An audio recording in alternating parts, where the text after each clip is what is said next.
Judas betrayed Jesus with a kiss, but before we judge him too quickly, let's pause.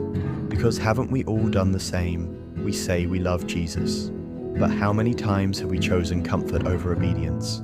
Approval over truth? Our will over his? Judas walked with Jesus, heard his voice, saw the miracles, yet still sold him out for silver. But here's the truth.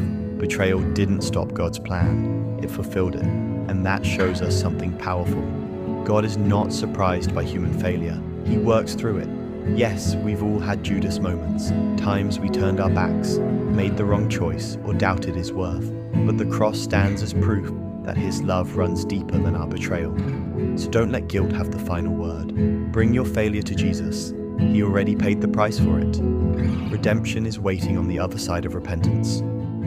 Because even when we fail him, he never fails us.